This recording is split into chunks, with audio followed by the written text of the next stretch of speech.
Hello, folks. Welcome to the Genuinely Interested podcast. My name is Roy Bensby, and I'm your host. And I want to explain a little bit about the podcast before we start the show this week. This podcast is an opportunity for me to speak with some of the most interesting people I know that I can find on the internet. So, either with amazing talents or achievements or just unbelievable life stories or invaluable insights into areas that they have dedicated their lives to studying. I sit down with these amazing individuals from all across the world. Really, I've talked to people from Slovenia to the Czech Republic to Australia to countries in Africa and South America, really just all over the world. And I try to ask them the questions that will hopefully help you extract something valuable or learn something new or just get inspired by. And I do hope that you do get inspired by these talks with some sort of a call to action, maybe change something that you wanted to change for a while, or even just enjoy, detaching from the world for an hour and listening to some great conversations. So whatever it is that you get from this, I do hope that you extract something from it and enjoy the conversations. All these episodes are available on all the major podcast platforms, iTunes, Spotify, Google, and the rest of them. You can also find the episodes on my website, which is roybensv.com.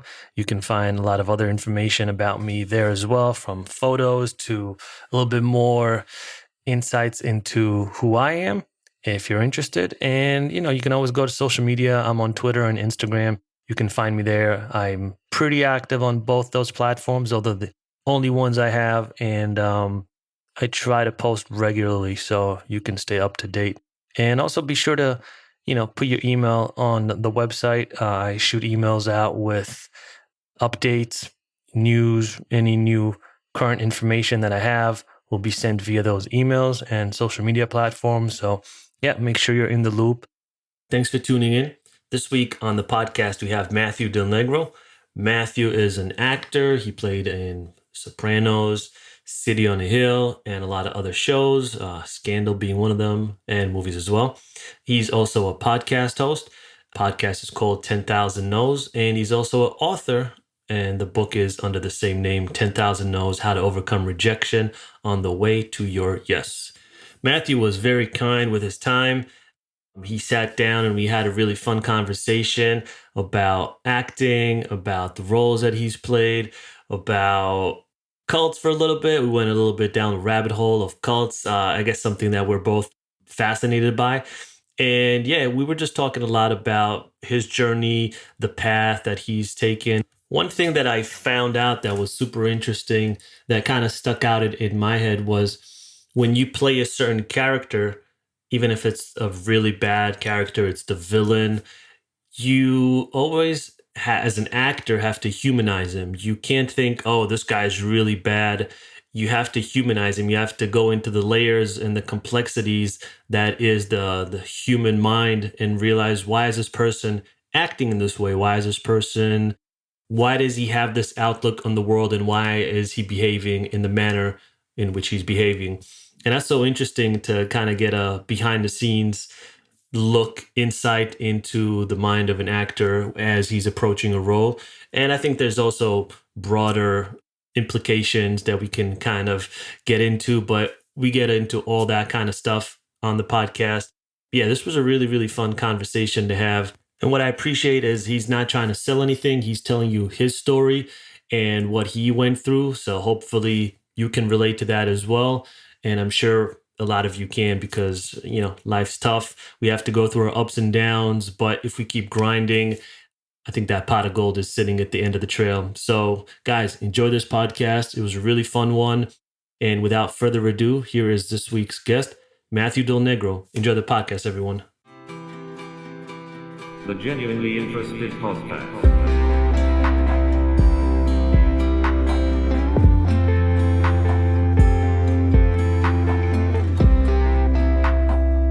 Hey, Matthew. Hey, Roy. How are you? How you doing? Very well. Very well. Thanks for having me on. Yeah, man. I'm happy to have you on. I really appreciate you taking the time. I know we're neighbors in sorts. You are nearby, So that's always funny when because I've had this a few times where someone's I'm interviewing someone, they're like, I'm like 4 blocks down. I'm like, we could have been doing this live, but obviously COVID has its own restrictions. So Yeah, happy to. it's funny because I'm just here temporarily, for a couple of months. So it's like I don't know the neighborhood that well yet. I'm walking around a little bit, but that is funny to find out that you live right, whatever, a couple blocks away from where I'm Yeah. staying. And it's funny because initially when I had the idea for the podcast, I was like, because we have a little like in the building, a little like area in the bottom where you could essentially create a little studio, once a week or twice a week. And I was like, I'm going to do everything like on camera, or at least like I'll have a one-on-one because that's what I want to do. And then literally I started this around COVID and I haven't had one-on-one podcast where I'm just sitting with the other person. It's all been, like this. Really? So yeah, it's a bummer. There are pluses and minuses, just like everything else. Because I have a podcast myself, and it was, for the most part, people would come to me. I have kind of like an office studio at home out in California where we would do it, and then once in a while I would go to someone's house, or once in a very rare moment I would go to their office, and that was nice to be able to like shake someone's hand, sit right in front of them, and have a conversation, a real conversation. COVID happened, and all of a sudden it's like we've been doing all of this, the Zoom thing. But the good side of it is a lot of people are more available. It doesn't take them. They don't have to worry about transit. They don't have to, so you kind of have access to more people. Yeah. But the actual thing, there's definitely something that's lost, but you can communicate a lot with words through a screen. So yeah, I feel like we're almost quote unquote lucky this happened now and not, let's say, 20 years ago. When you have Zoom, when you have, internet, social media, it's so prevalent, you can still be in communication with other people, although not physically. But, 20 years ago, you wouldn't have been able to do any of this. I think we wouldn't have been able to work from home as we do. We wouldn't have been able to communicate, create content.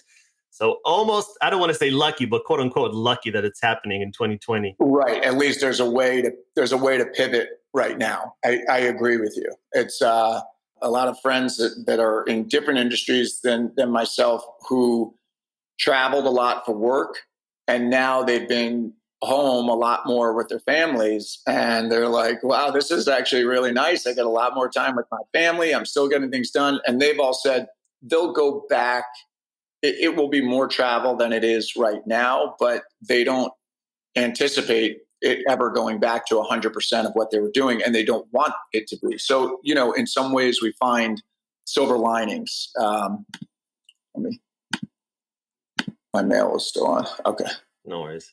In some ways you find silver linings. That's it. That's all we could do is just look for those. Yeah, I don't think people, everyone I talk to, a lot of my friends are working from home and they actually really like it. I don't see a scenario. I think for businesses, it makes sense because you don't have to pay the rent and all the amenities and staff, catering, etc., the expenses that they have. And for people, it's great. You get to work from home. You get your little cup of coffee in the morning. You don't have to do the commute for an hour or whatever it is. It's almost like a win-win. I mean, some people may not like it, but I think overall people kind of enjoy working from home. Yeah. I mean, I'm having a little flip side of that, which is I'm across the country from my family right now for this job. And normally I would be able to fly back and forth a little bit more to see my wife and kids. And right now the fear is if you go back and California ends up being back on the quarantine list, I can't get back here for work. So I have to be very choosy. So I am not going to see them. I've been here for whatever, 3 or 4 weeks already, and I'm not going to see them for possibly another month at least. So there's that side of it, and then again, I just try to embrace it and go, okay, this is more time for me to focus on work, focus now, and then when I'm back, I'm really back. Do you think we're going to see a point where there's going to be a dip in content? Like I've been thinking about this because, when movies, they take time to shoot, edit, publish, I don't know, like the whole castings. And due to COVID, like I'm assuming there's been less taping of stuff, right? There's been less recording, less content being produced. And, all the stuff we're seeing now on the streaming services is probably stuff that was produced maybe like a year or 2 or 3 ago. And now 2020 is a year that they're probably not producing as much. Like, could in 2021 and 2022 all of a sudden, like, we're just going to see recycled stuff just because not as much new stuff? Oh, yeah. I mean, it's funny you say that. My wife was saying it already has happened, whether you've realized it or not. There is not a lot of new content, and it's exactly that. The kind of anything that was in the can is coming out, but there are not a lot of new things that have come out. And really, things really paused. This show that I'm doing right now, City on a Hill, it's a Showtime show. We were in the middle. Great show. Well, thank you. We were in the beginning of the second season.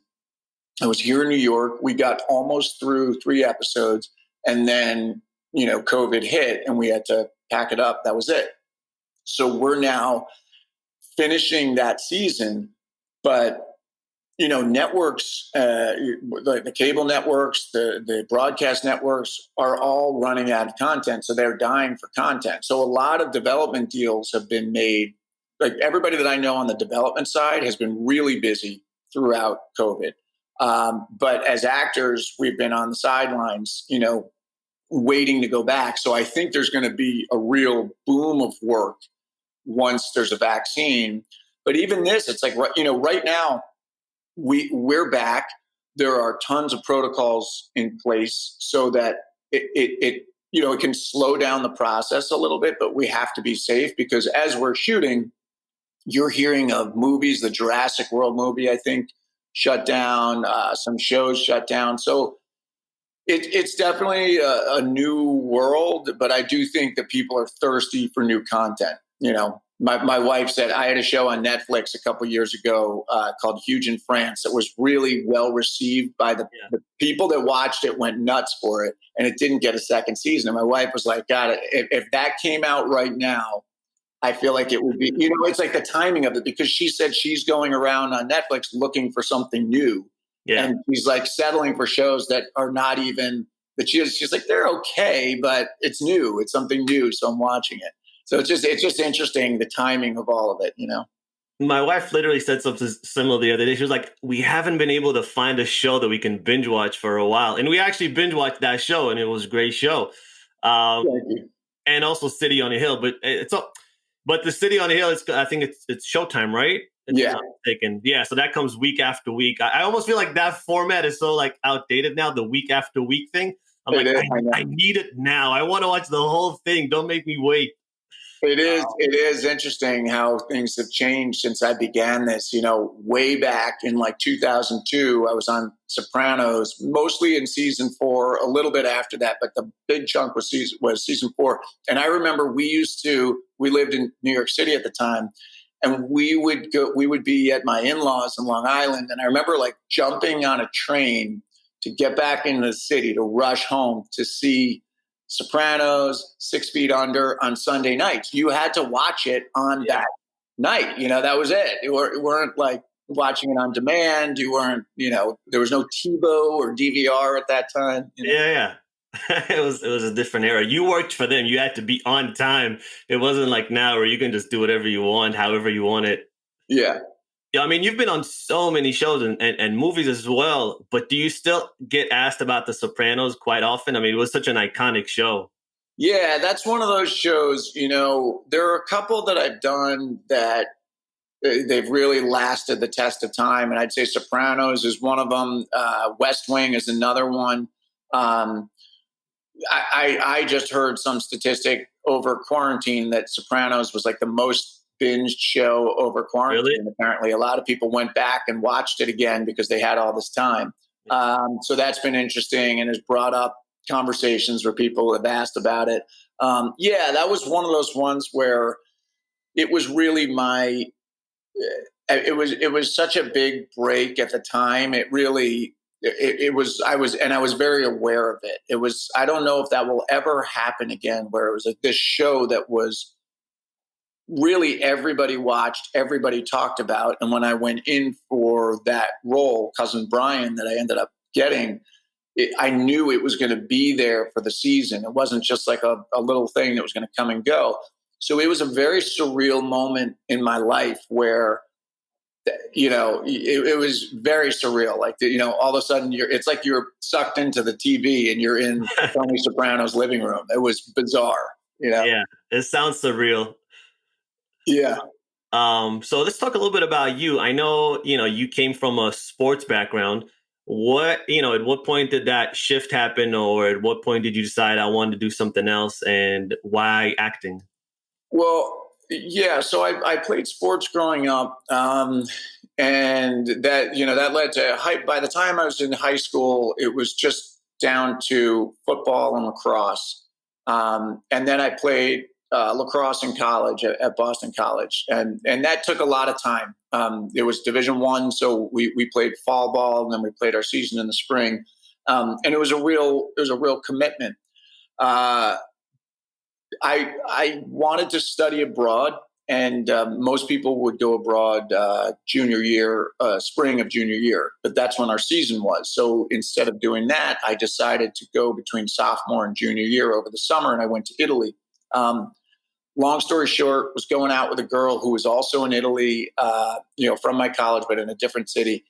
And basically, she broke up with me while we were there.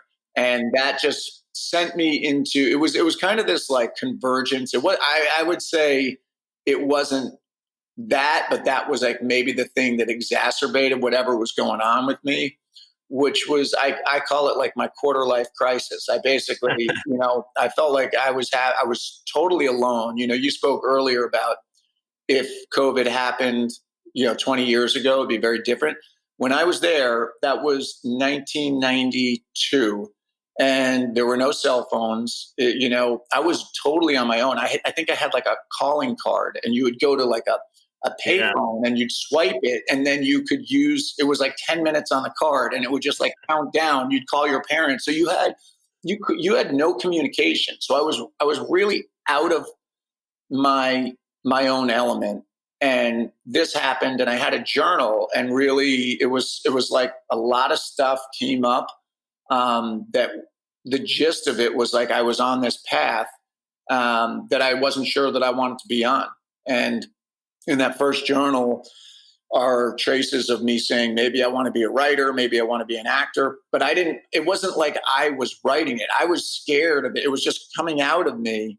And I was like, well, how am I going to, I'm thinking like, how am I going to do that? I don't know anybody. It was literally like a voice inside myself telling me this is what I had to do. And the journal really kind of saved me. And I had this incredible experience over there where I felt like I found my voice. And then I came back to the US and I went back to school, and I just fell right back in. I started playing fall ball lacrosse again. And it was the end of that season in the fall. We were running around our practice field, and I had this thought like, man, I wish I just, roll my ankle. I don't want to be here. Yeah. And then I thought, this is crazy. And I went into my coach and I just said, I think I'm done. And he said, think about it. And I said, I have. And that was it. And I stopped, and then obviously had like a little bit of a kind of a pang of regret. Like, what have I done? Because so much was wrapped up in this identity of playing lacrosse and the whole thing. And by quitting, though, really, I allowed myself the space. And then I went out for a play, and people thought, like, what has happened to Del Negro? Like, he's doing a play. I didn't get it. And then I went out for another one like a month later, and I got the lead in this little one-act play. But it wasn't even on a stage. It was like in a lecture hall. It was like a 2-night performance. It was like a rinky-dink production. Yeah. But when I did it, I was like, this is what I want to do. And I was an English literature major. I started taking film classes, got a film studies minor, and just told everybody that would listen that I was going to be an actor. And like a year later, my senior year, I remember thinking, are you serious? Like, are you really going to do this? Because it's a little extreme. It was like a 180. It was like a total 180. And I really didn't know what I was doing, but I knew this is what I wanted to do. And so I just kind of figured it out little by little. It's always because of a girl, right? It's always a girl. Oh yeah, I know. But it is scary, it's a 180 to what you have been doing your whole life. And it's a very like machismo type of sport, right? Like football, it's like it's the boys club, and then you go into theater, which is completely the opposite of that, with that confidence that, hey, I'm going to succeed no matter what. And you're projecting that, you're telling everyone you're going to be successful as well, and you're going to be an actor. I mean, where is that? Is that just an inherent confidence that you have, or is that something you built over time? Um, it's funny to hear you say that, because there are times when it's, I guess it is, there's a certain confidence that I have that if I throw myself into something, that I can get somewhere. And that's actually what, there's advice from my cousin, because my senior year of college, I was back home over Christmas break, and I was working on one of my friend's dads was in construction. I worked like menial jobs on his construction sites, like Yeah. not real skilled labor. And I remember having this thought, like it was freezing cold, and I'm like picking up 2x4s and in a dumpster, and I'm like, am I really going to be an actor? Like, can I really do this? And I talked to my cousin, who's a few years older than me, and he goes, look, at the time, whatever I was, 21, 22, you say I'm 22. He goes, you're 22. Try it for 3 years. And if you get nowhere, you can always go get a real job. And that attitude or that advice is kind of, I think is good advice for some people. For me, that it was good advice, because I knew if I jumped into it and didn't really give myself an out, if I really went for it and took the leap, I would eventually get somewhere, and then I can always assess later. Um, but in terms of confidence, yeah, there's always been some inner voice that's told me that I can survive the brutal business. And yet there have been many times, and I talk about this in my book, many times where all of the external factors, the feedback and lack of feedback, really got me to the point where I would say, like, are you, you know, are you delusional? Like, you say that you're going to do this, but like nobody's hiring you. You can't even get an agent. You can't even it can be brutal on the psyche. And somehow I don't know, it's like grace of God or something, but it always felt like when I was really kicked to the curb and really started to question it, those moments when you're looking in the mirror going, what are you doing, man? Somehow, some way, shape, or form, some job would come through. And in the beginning, it wasn't even a job. It wasn't like it was paying me, but it like a gig would come through. And I would go, oh no, okay, yeah, you are okay. You got some talent and you can make it, and you can. And I lasted long enough to eventually get to a point where I could support my family doing this, but that was after, a long time of slugging it out. And it still has its moments, to be quite honest. I mean, it's, it's not the most steady profession. Yeah. That's refreshing to hear, because a lot of times, if we listen to all these stars, or Hollywood or whoever it is that's quote unquote made it, that's not the story they're telling. It's all flashy and glitz and, red carpet. And a lot of times I think it's important to differentiate between the dream and the reality. It's kind of like that Instagram versus real life type thing. People seeing red carpets and rubbing shoulders with celebrities, but they don't see the hardships. They don't see all the no's, and like the difficult times and the rejections. And I feel like it's an important thing to communicate to people that, this isn't glitz and glam all the time. And regardless, like I take parallel for, entrepreneurship. They see the people that made it, but they don't see the 90% of people that, and I'm one of them. I got rejected by who knows how many investors. I was just, and I had to tell myself, you can do it. You can do it. This is a good idea. It's a good business. And investor after investor just tells you, no, no, no, no. and you have to look in the mirror and be like, all right, believe in yourself. So I feel like that's an important thing to communicate to people. It's just, it's a grind. It takes time, and and then it falls back to your book and to your podcast, the 10,000 no's. It's just, it's not a sprint, it's a marathon. Yeah. Yeah. I mean, that's ultimately what started the podcast for me, was this feeling of people coming up to me, whether it was Sopranos or Western, whatever it might have been that they saw me in, but people that didn't know me and coming up to me. And I started to realize, like, oh, they have a different idea of what my life is than what it really is. And then I thought, well, what about people in other industries, entrepreneurs, pro athletes, and anybody, people in my industry?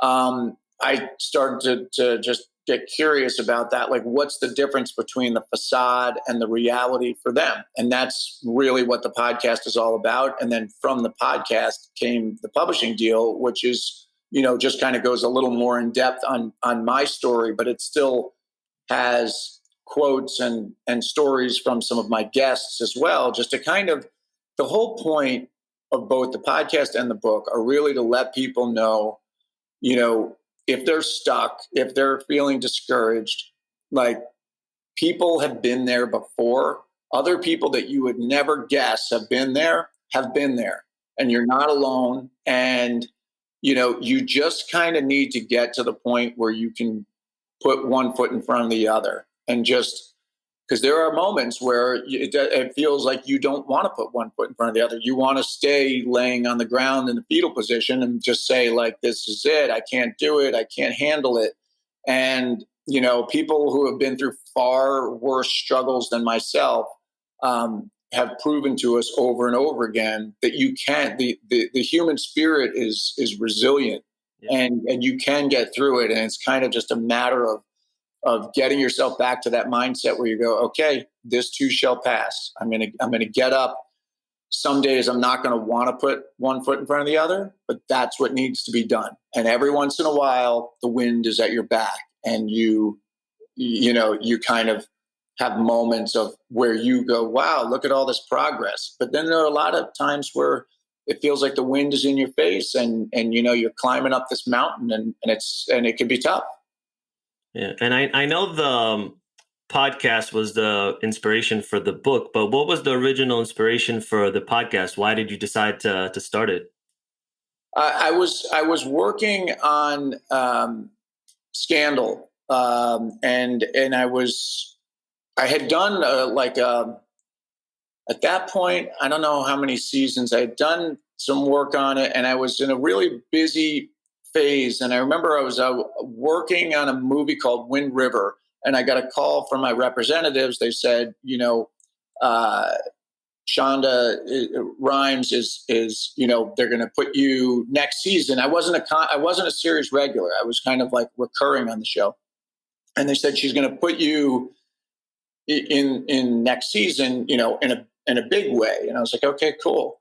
So, and we had the dates mapped out and everything. And Kerry Washington was pregnant, I think, at that point. And so they were like even planning to pause for that.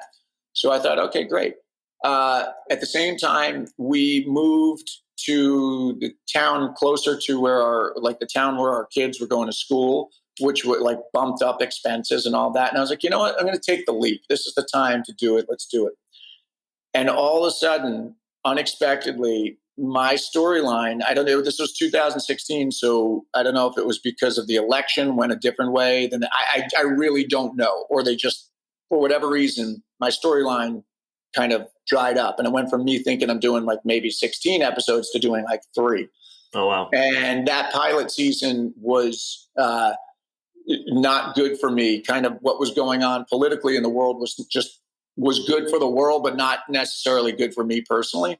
And I felt like I couldn't get a job. And I was feeling good about my work in audition rooms, but I felt so frustrated and handcuffed, like I had to wait for somebody else to hire me in order to unleash my creativity. And I had been listening to podcasts for a little while at that point, and I really liked the medium. I liked that they were in-depth conversations. I had a friend who had one, so I picked his brain a little. And I thought about this concept because at that point I would get asked to go speak to these acting schools in LA about, as they were graduating a 3-year program, talk to them about what it's going to be like to be a working actor. And I just started saying, yeah, basically I'm told no for a living, and that's kind of, I said, so you're going to graduate, you're going to be told no for a living and you got to get over it. Yeah. So my friends a friend of mine who's an actor, his parents were out from the East Coast, and the dad said, how's it going? I said, good. I tell these kids, he told no for a living. And he said, how many no's have you heard? And I said, I don't know, 5 days in a work week, 52 weeks a year. I've been doing this for a while. I'm like, 10,000 no's. I had just read Malcolm Gladwell's Outliers, and he talks about 10,000 hours. And I just decided I wanted to build my own thing. And even if it was like a tiny little play sandbox that nobody cared about, it would be mine and I could create regardless of what anybody told me. And it was to help other people. It was like to help the kids, somebody who's like 20 years behind me. It's like the show that I wish I had when I was coming up. And it was also at the same time for me. I mean, I was like trying to save my own soul. I was trying to find my inspiration because at that point, even though on the outside it looked like I was having success, I felt like I was starting to play small and I was starting to believe what the industry was telling me about my potential. And I was making a living, but I wasn't, I kind of lost the fire for a little bit.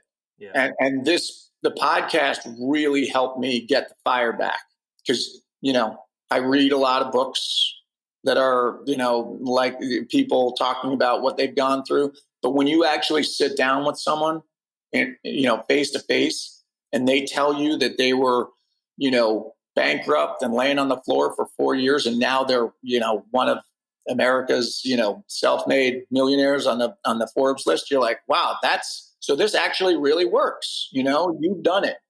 And I think having access to all of these people, it rubbed off on me in some way and my mindset. And it's really changed the trajectory of my career, I think.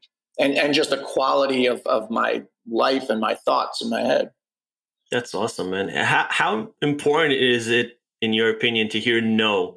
I mean, I feel like for people who potentially maybe hear yes their whole life, or maybe just have it quote unquote easy for some reason, when they hit a no later in life, I feel like that just breaks them. Like they don't know how, like, what, me? No, like, what are you talking about? Like they don't know how to compute what just happened. But if you've been through hardships and you've gotten, the hundreds or thousands of no's, and you've felt what rejection feels like, and then you succeed, but then later on you hear it again, it's like, all right, it's nothing for me. I've heard hundreds of those. So I feel like it's an important process of maturing, of growing, and as developing as a human, right? Yeah.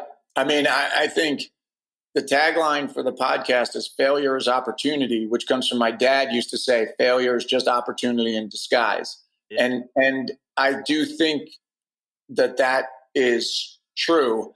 I also think nobody has had it easy in some ways. Like when you start to scratch the surface, there's always something for everybody.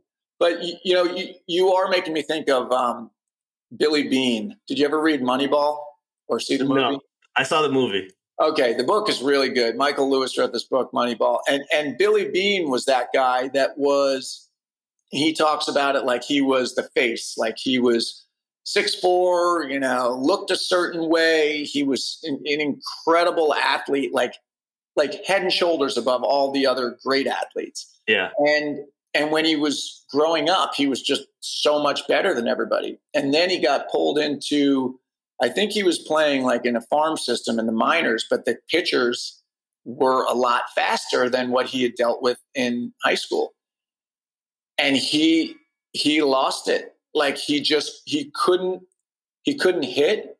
And because he had never had to go up against that, he had never had his confidence shattered like that. And he ended up playing Major League Baseball for, years, but he was never good. And he said everybody would always just say, oh, Billy Beane, he's going to be this, he's going to be this. He's like, but I knew in my head that I didn't have it. And these other guys that were more like, they seemed like the runt of the litter, they had the mindset to succeed, and they did. And he was kind of a bit of a basket case for a while, although he turned it around and turned it into a strength because he was smart and analytical.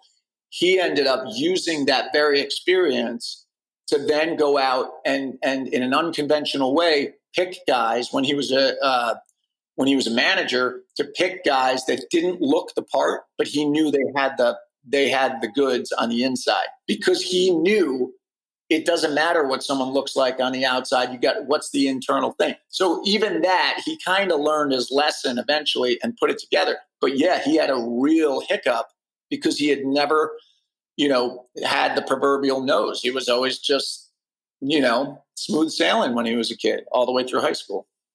Well, did you see the documentary "The Last Dance" about the Bulls? Oh yeah, I talk about it a lot on the podcast because it's incredible. Yeah, it's unbelievable, and forget the fact that it's an amazing documentary, but just that insight into the mind of this ultra competitive genius that would just not be able to sleep, not be able, like, if someone beat him at something, he would just mull over it until he just got his quote unquote revenge. But it was just, I more than anything, that insight into his brain was amazing for me. It was unbelievable. Yeah. Again, many people look at Michael Jordan and they go, he's just gifted. He's just more gifted than the rest. Yeah. Yes, he is gifted. You can't do what he did without an unbelievable amount of talent. But I thought that documentary did a great job of showing it's the work that he put into it is really more of what differentiated him from the pack. And same with Kobe, same thing. There are stories of him and his just relentless work ethic. Steph Curry, same thing. Yeah. So I know you have a new book out. I actually started getting into it. It's really good.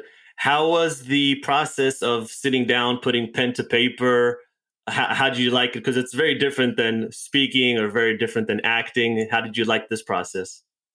I kind of loved it more. It was a unique experience because I don't think it was typical for a lot of authors. But that's because it was my own, not only was it my own story and, backed up by these guests that I had sat down with, but I had been doing it without realizing it. When I actually, when the deal came around, it was through one of my guests. He's a best-selling author. He's written like 22 books, great guy. And he saw I had written this little, like eBook that was just essentially, I had done a speech somewhere and then I kind of converted it into this little book as like a giveaway. And he saw it and he really liked it and generously said, send this to my publisher. So I did. And it all came about, like you talk about 10,000 no's. The book process for me was not that. It was the quickest thing ever. It was weird. Like, he said this, I met his publishers like 2 months later. They said, write a proposal. I didn't know what a proposal even looked like. I got something, I put it together. We did it and it happened. And then I gave myself a very short time limit because I was about to come shoot this show. So I gave myself a really short, time frame. Yeah. And I have author friends that were like, what? You're going to write a book? You're not going to write a book that quickly. But what happened as I wrote it, that fear was a motivator. The time frame and the lack thereof was a motivator. And I realized I had been doing this kind of weekly. I had been writing up, descriptions of my guests. I had been talking on the mic about these very themes. And so the writing process almost felt more like it was like being downloaded into me. And it was just it was already in there, and I just had to sit at the computer long enough for my fingers to move enough on the keyboards to then all of a sudden there it is. It really came out once I got going. I think I hemmed and hawed, and then once I was like, I got to do this, and it just poured out. But I remember the first call with the publishers, and I said, okay, so how does this work? And they said, it's got to be like 55,000 to 60,000 words. And I was like, what? How am I going to do that? Ironically, I ended up going over that and had to like cut down a little bit. Wow. So, it was similar to when you asked about acting, like, how did you have the confidence to do this? I don't know if it's confidence or naivete of just saying like, well, I'll take it on and then I'll figure it out. And like with that, when they threw out that number of words, I went, oh my God. But in the proposal, I had broken it down into, I think at the time it was like 17 chapters, and now it's 16. But basically I did the math, and I said, okay, so it's like 3,000 words per chapter. So I just said, let me just go write this first chapter and see what comes out naturally, where it naturally goes. Once I figured that out, I tweaked it. I made it about that long. And then I was like, okay, each chapter will be about this long. And then I would riff, and I would have it come out, and then it'd be, close to there. And I'd have to, then eventually I had an editor who helped me pare it down and, make it a little smoother and all that. But it's like anything else in a way where when you break it down from the big, massive thing that it is, and you break it into its parts, and you're able to chew on each part and just kind of, it's kind of a matter of just doing it, I think. Yeah. And I think a lot of times ignorance is bliss in a way. I feel like if you're driven by passion, you hear this with entrepreneurs, and I had this as well, where you kind of have an idea, you have a passion, you want to go do it, but you're not necessarily sure of how to do it, or what the service is exactly going to look like, or what the book is exactly going to like. But you're just like, I'm going to do it. And then you figure it out along the way. You just figure it out. And I feel like that's a step maybe some people are scared to take, right? Like, oh, I'm not sure. I don't know. What's it going to look like? What are people going to think? Am I going to fail? Am I going to succeed? Like all these questions, where for the most part, even if you fail, right, like you'll feel better by the fact that you just tried. Like if you just take those first few steps, you go do it, you go start the business, you go, write the book, try going on audition, whatever it is, you'll feel much better than just sitting at home and contemplating forever. Yeah, that's like that Teddy Roosevelt quote, it is not the critic who counts. It ends with, and if he fails while daring greatly, so that his place shall never be with those timid souls that neither know victory nor defeat. Woo, it's that's like good.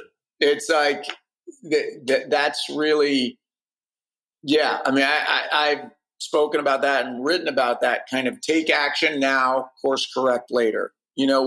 When you just get off your heels and you start moving, then you can pivot as you go. But once you get the momentum, like you can't do anything from a standstill. You can't just do it in your head. As an actor, I can't just, you can't act without, action. You need to take action. And so you can talk about acting, but you can't really do it until you do it and you fail and you overact, or you just fall on your face, you embarrass yourself. But that's how you learn. That it's how you learn anything. Think about riding a bike. Think about a kid learning how to walk. I mean, they just, it's like, how many months do your kid, I don't know if you have kids, but like how many, how long does it take for your kid to get up and walk, which, it's just trial and error, but you don't give yourself the other option, and then you kind of figure it out. Yeah.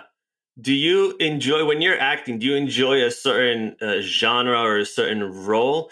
Or do you like to keep it maybe as diverse as possible? Like if you could play only the bad guy, right, from now, only like the jerk, is that something? Because I know I've heard people say like, I love playing the bad guy. I love playing like the jerk. But then other people, they're always playing the hero. So, where are you on the spectrum? I like a range of characters, and I've been lucky that I've been able to play a range of characters. I do have what's interesting about you saying the bad guy or the hero. One thing that I just think, and it's kind of, I think if you can't play a character that you think of as the bad guy because you're judging your character. And if you judge your character, you're not going to give that character full dignity.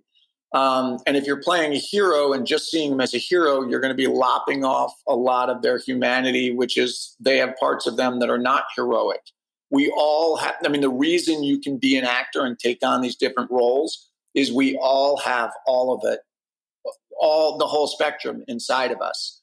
And so I don't know that I necessarily will look at, I get it. There are certain roles. I played guys that are like, they don't have a lot of redeeming qualities, and then I played the guy I'm playing right now is really kind of an honest cop who is, it's early 90s Boston, and there's a lot of prejudice going on in the BPD, and my guy is pretty high up in the gang unit, and he's got his own view of things, and he treats people, he really wants to understand the people that he's policing.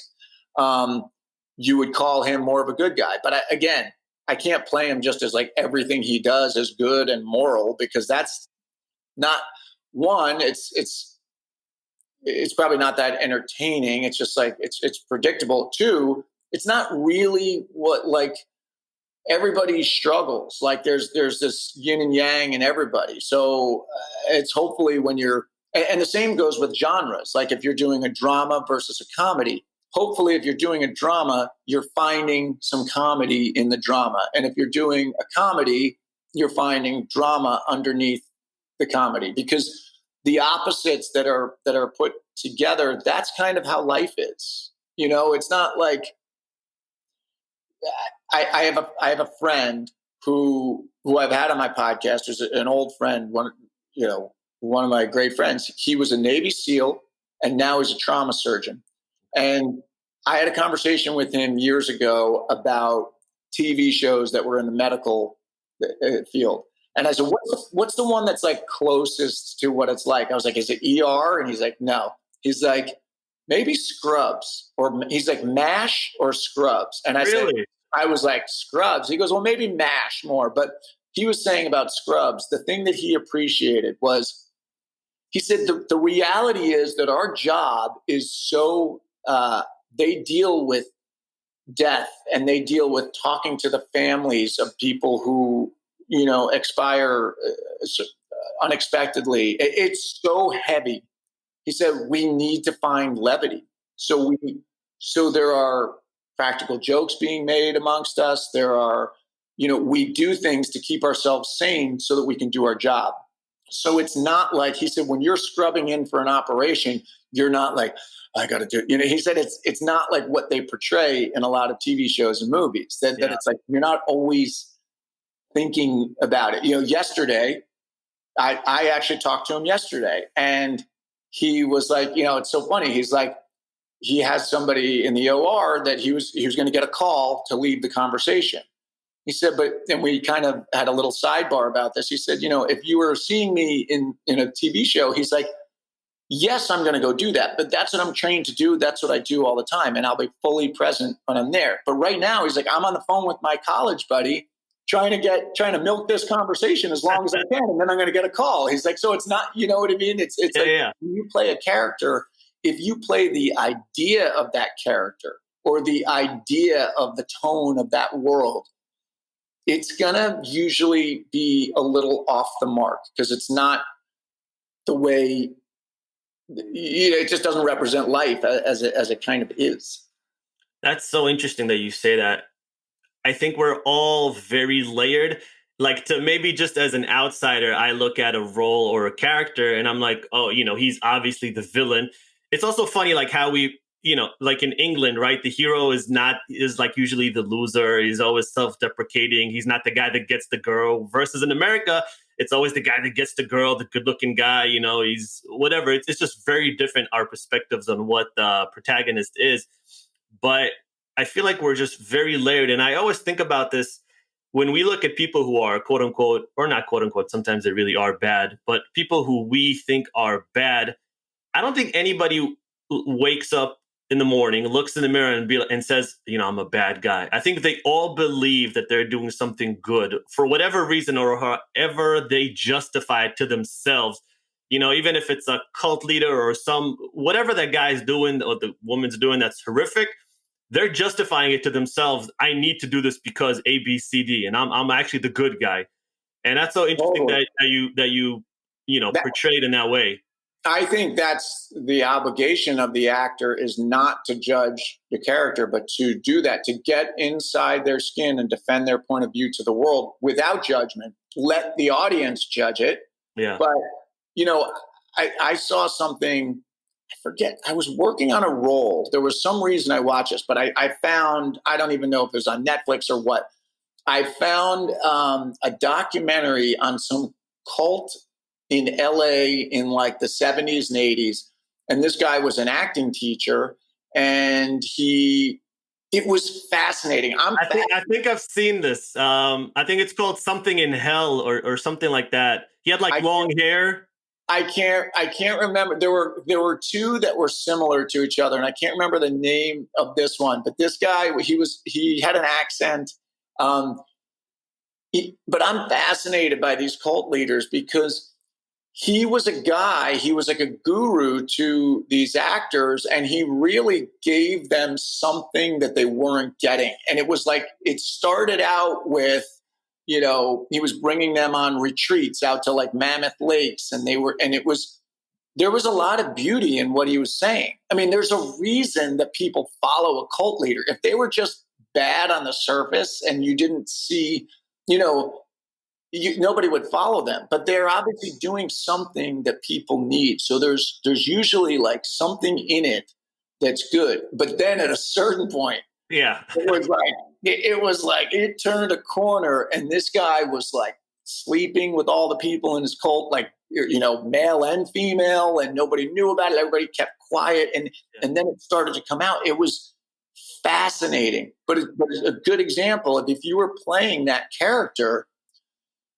if you judge him for what you know him to eventually be, what he was revealed to be at the end, you can't play that character and do it justice. You have to get behind what that person thought. He thought he was helping these people. He thought he was releasing them from the confines of society. He thought he was, freeing them. Yeah. But really, when it got down to it, you're like, no, he was kind of manipulating and exploiting them. And it was really crazy. Yeah. I'm also fascinated with cults. There was a period I would go this rabbit hole of cults, and I was watching a lot of documentaries, and it's always the same. It's always the same. And what you said is very true. It's not, I don't think anyone joins the cult to join the cult. I think they're like, oh, wow, there's this guy. He says a lot of really smart things. And then once like that, the community grows and he sees that he has this power over everyone, and it's kind of like gradual. He sees that, I can actually do what I want. And then when he just goes power crazy, then it goes off the rails. Well, that's what I was just thinking. If I were playing a guy like that, I would think in the early stages of the story, I don't think, like, I'm just thinking of that guy, and it's not like I've given this much thought besides right now. I don't think when he started the journey, he was necessarily thinking like, oh, what can I do so that I can sleep with all these people? I almost think he did maybe have pure intentions, and then as he went on and realized like the sway, it's almost like power corrupts. All of a sudden he had this power, and he was like, oh, I can do this and I can get away with it. And he just went down a rabbit hole. And it's like, beyond a point of no return. And I believe in this story, it was like I don't think they ever, I think people came out, but he like picked up and moved and went to Hawaii or somewhere, and there were new people that were following it. I've definitely seen it. And when people would say, this guy's a cult leader, he did this, the new people that were following didn't want to hear it. Yeah. It was amazing. Yeah. That's the power of mind control. And there's so many stories like this. It's endless. There's one now I just saw on HBO on Nixium, and it's a very similar situation. So it's sad that some people have such a grip on other people that even when you shine the light in their face and tell them like, hey, look, like this is a situation, we want to get you out. They're like, no. Like I'm good here, you know? Yeah. It's a weird one. I know. Speaking about rabbit holes, we just went down a rabbit hole. Oh, I could do a whole podcast just about this easily. Easy. I actually had my first episode was with a guy that left the cult, the Moonies. And that's a very interesting. He's a very interesting guy. He was born in it, so like I said, it fascinates me. I'm very interested in it. Yeah. I know in your latest film, Limerence, this is something I've always wondered. It's a really cute, really sweet movie, by the way. How weird is it to play a role where it's like a romantic feeling is involved, right? Like you're in love with the other person, it's intimate, but then cut and you kind of back to normal, right? I always felt like that was different than any other role, because all the other roles, like there's maybe not that as much intimacy or as much, because love is again, it's the most intimate thing we have. And when you're in love with someone, that's for life or for not for life for a period of time. But like, I just wonder what it's like on screen. Yeah, well, it's interesting you point that out, because the way that project came about, I felt like I had been a part of a lot of, these really great shows, but I'm only given so much to do. And that I ended up taking a meeting with the woman who wrote it and directed it and plays opposite me, Tammy Minoff, and Brad Zion, who's a producer who I had worked with years ago. And they showed me the script, and I was interested in taking the meeting because it was the lead. It was a smaller project, but it was the lead. And I thought, okay, this is an opportunity for me to do more than I'm sometimes asked to do on a bigger project. So, but at that point, I also felt like that character, we're talking about the nuances or a character being fleshed out. I felt like this character at that point was not really three-dimensional yet. So I kind of gave them my notes, and I really was like, I was honest about it. I didn't just say, oh yeah, I love it. I was like, I really like it. It was based on a play, and the play was well received, which is why the producer said, I want to turn it into a movie. And I thought there were a lot of characters that were more fleshed out, but I didn't feel mine was. I felt like he was the idea of this guy. And so I kind of gave them very specific, honest notes. And I said, I would do it. I said, I want to help with the script. And so she and I wrote for, I don't know, several months. We wrote together and went through and ripped apart the script, particularly our relationship. And I was able to, that character was cool because he goes through a real transition from being this guy who's kind of like getting girls in the beginning. He seems like a player. And then all of a sudden he hooks into her, and he's more dependent on her than he's ever been on anyone. And he's vulnerable. And you see this whole other side of him, which is interesting to play as an actor. But in terms of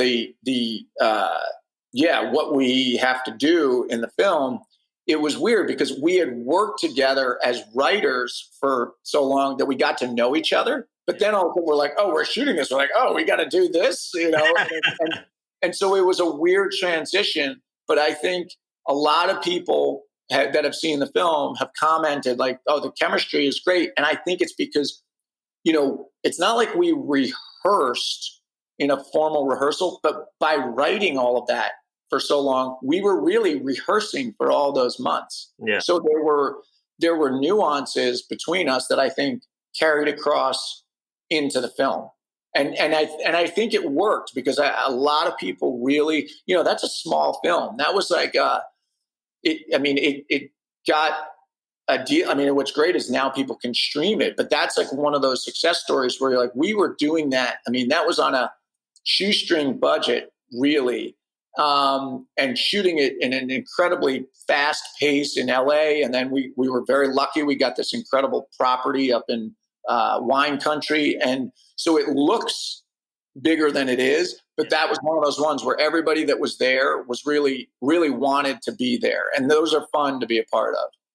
That's awesome. I know we have to go in a minute, but before, I want to read a little part from your book, which I loved.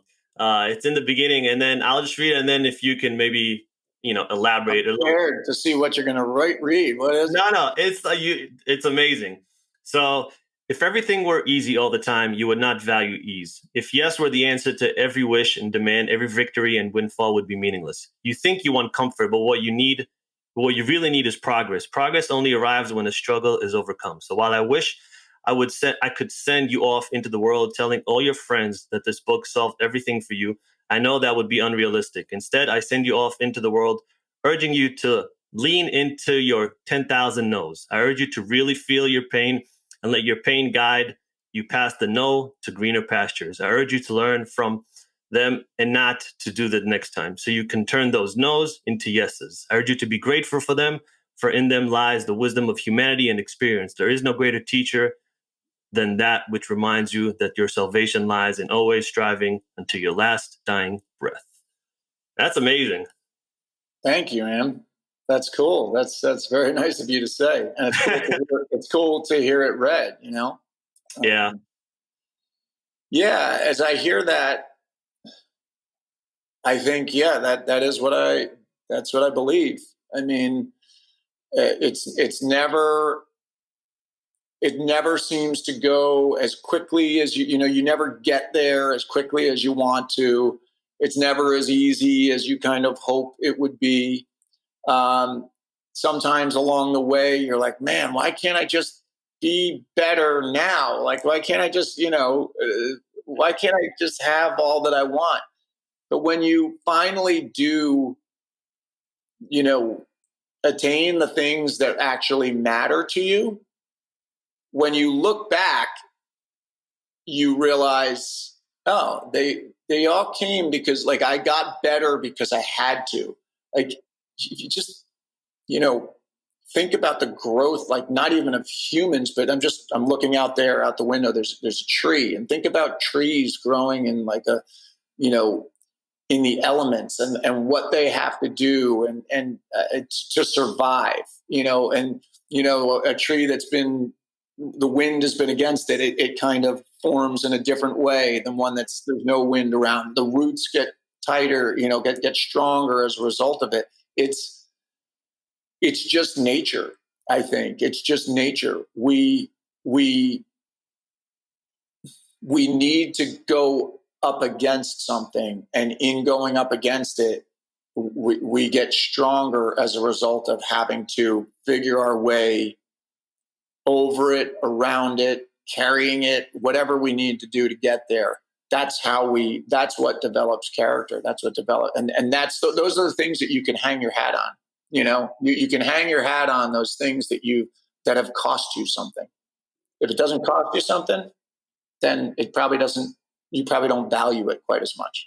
And I think, other than the fact that it's beautifully written, I like the fact, and I appreciate the fact that it's the truth. It's not, there's a whole business and a whole industry of people trying to sell you schemes and get rich plans and, just follow these 10 steps and you're surely to be a millionaire.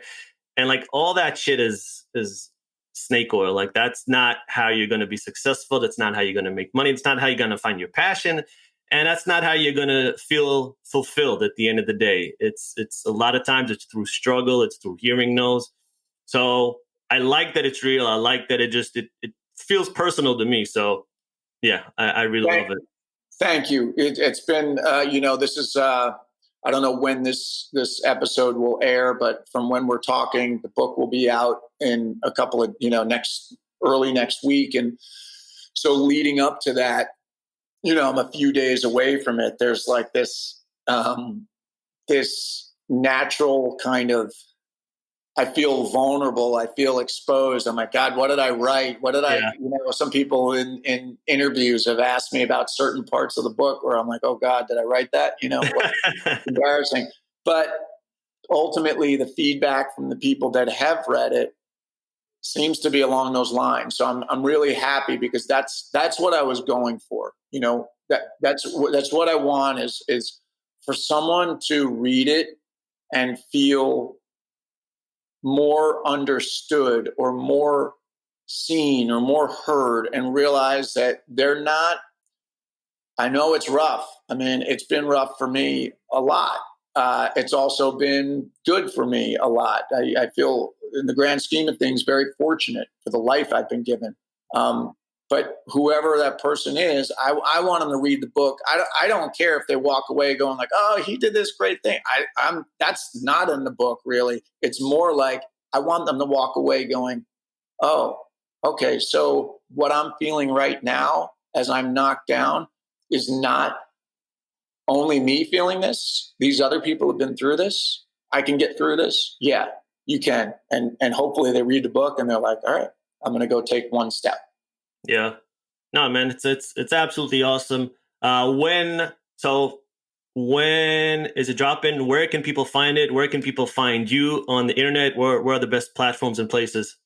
Okay, the book comes out October 27th, 2020, which is very soon. And it's through Wiley Publishing. There, you can find it on Amazon. There's an Amazon author page. You can also go to my website, either 10,000nos.com, which is 10000nos.com. It's pretty easy to find there. Or MatthewDelNegro.com. It's pretty easy to find there. And then in terms of social media, I'm most active on Instagram, and that is at Matty Del, MattyDel. And that pretty much covers it, I think. Okay. Yeah, guys, make sure to follow Matthew.